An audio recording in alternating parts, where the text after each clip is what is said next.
Okay. So you take all your mixture screws out, take your spring out, hold the piston down as far as you can, loosen the lock nut, centre the main jet, and tighten it back up. If you can hear them clonking down, you know that they're centred.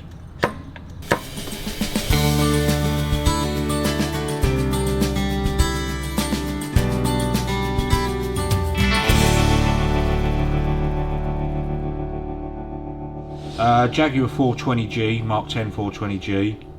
Gordon bought 5 of them. These are the carbs off of his red one, because we thought it was the carbs that was wrong on the red one, but it wasn't. That's the one in the video. I had to take the cylinder head off and change it. Okay. Yeah, so we put a second-hand cylinder head on it. So before that, Gordon wanted to try the carbs and the distributor to see if that was what was making it run rough. So these are now been put back on this car, and the distributor's been taken out and changed, but I can't remember whether I did it up or whether it's just hanging in the hole or what the hell it is. Well, that feels solid, so I must have timed it up, I would have thought, which is good. So all I've got to do then is fit the points back on it and the condenser, strip the tops of the carbs out, just set them back to standard, just the initial setup for firing it up, you know. Put the cap on, do the leads, find the points because I haven't got a clue where they've gone. So yeah, just basic setup to get it running, but I can't get it running obviously because you ain't got any fuel tanks in it at the moment. Put on that arm there. So it's opening the points to its fullest extent, then you set the points to a nominal gap that they give you, you know.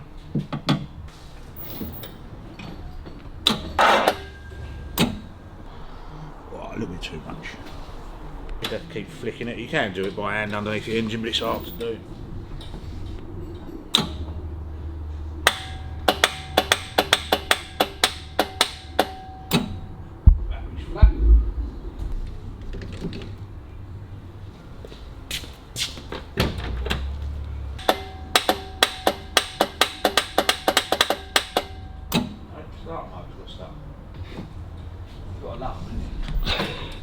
Do it by hand then. Right, that's our points gap set at 15 thou. Now I've got to find, I have a little plastic top hat goes on there to isolate that part of the points. There's a top hat on the bottom, you can only just about see it, clear plastic. Let's put one on the top, and that those round pieces, the top hat goes through those, and then the contact, those two wires then only make contact with the spring blade there, which is this side of the points, and the other side of the points is to earth. That sparks, fires the coil to make, that's low tension circuit, then it fires the coil, which is your high tension circuit, which then goes back into the top of the distributor, and as the rotor arm rotates, distributes the spark to each spark plug, hence distributor. Right, now the fiddly bit. Do some more lighting in there, really. You reckon? Everything's awkward, isn't it? Yeah. What normally goes wrong with a distributor? Just points setting and points cleanliness. The bob weights can stick underneath. As you accelerate centrifugally, they come apart. So that's why you got that bit moved. That's your bob weights inside. It's a direct drive, but it has bob weights underneath. As you accelerate, they spread and move your distributor, move your rotor arm, because you need your timing to move as you accelerate. And that's just something that gradually gunks up and wears out over time. Yeah, yeah, called vacuum advances.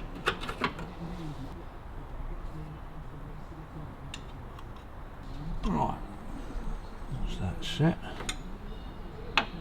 When the points open and shut, that tells the coil to spark. That then goes up through your centre cap lead to that point there.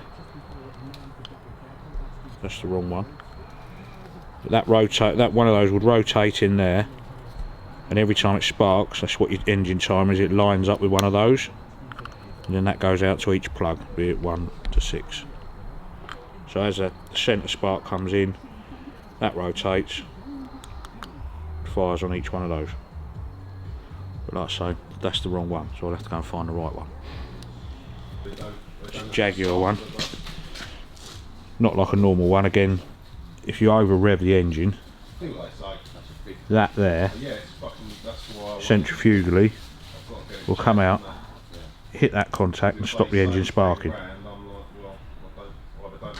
Yeah? Okay. So, it's just a rev limiter basically. It's just a mechanical rev limiter. So that's the right one.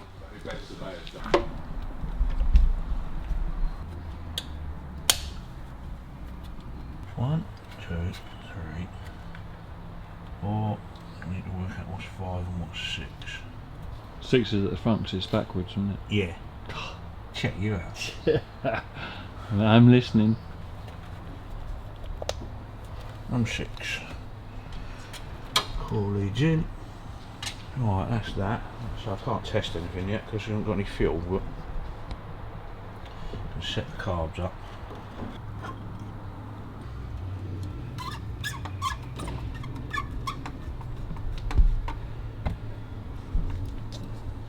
Set these at 2.5.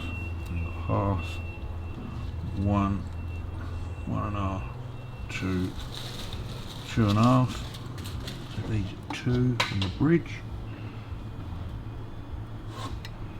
You set it so that the top of the jet is flush,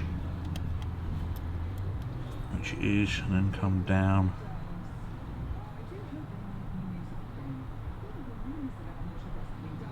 To there. Set these at 2.5.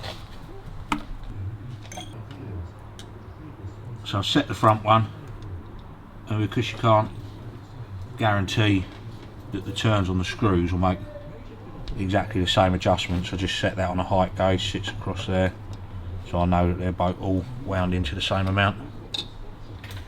You want them all to be roughly equal to start with, and then you adjust it by ear really once it's done. That's your main jet.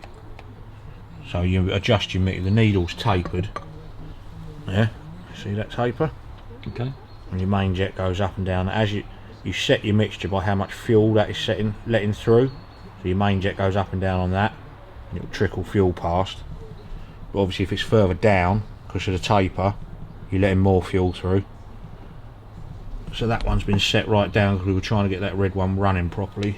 So I've got to bring it back up so it's all the same settings.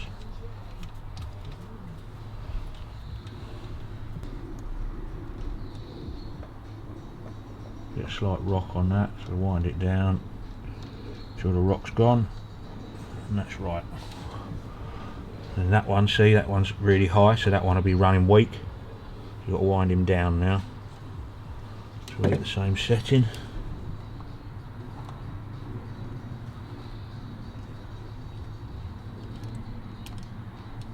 See what I'm doing. Right, so as I screw it in, you watch that.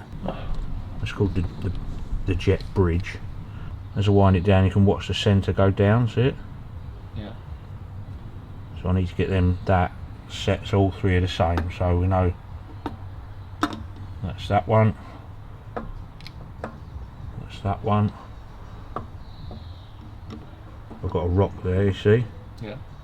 Wind it down till the rock's gone, and I know that all the three main jets are the same height then. It's just a starting point to tuning, you know?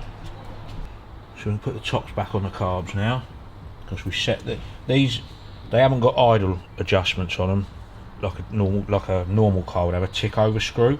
Okay. These are your tick overs, and it's done by how much air bypasses through the carburetor. You've got to make sure that, see these arms, that one and that one, they all open at the same time, which they are, because you can adjust all of those. See, they're all opening at the same time.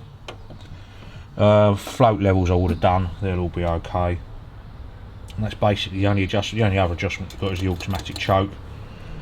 When it's fired up, you get it up to temperature, then you short that out, and that makes the choke fire, and then you adjust that nut there very fine until it's just chuffing, so you know it's running rich, and that's enough choke for it.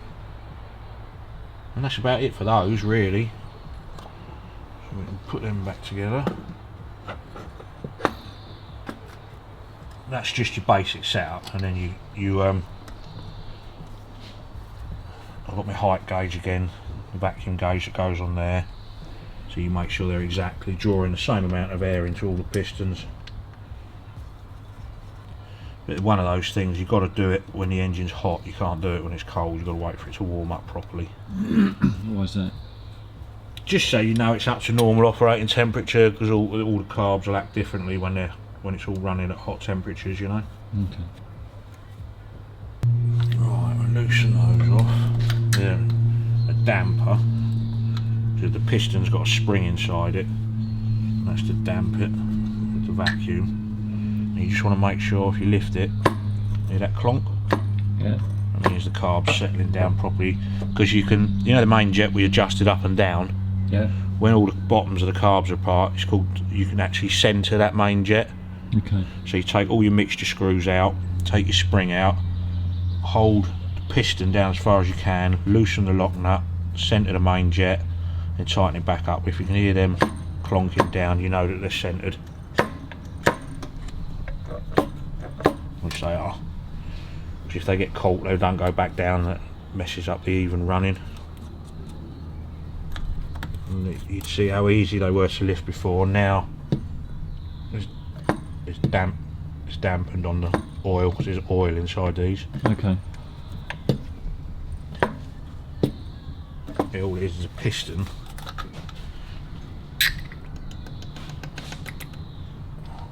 That's your piston, that's your damper there. So that, you lift it up. See that in there? You feel that to have been about ½ an inch to the top with light oil. Some people put engine oil in, some people put automatic transmission fluid in them.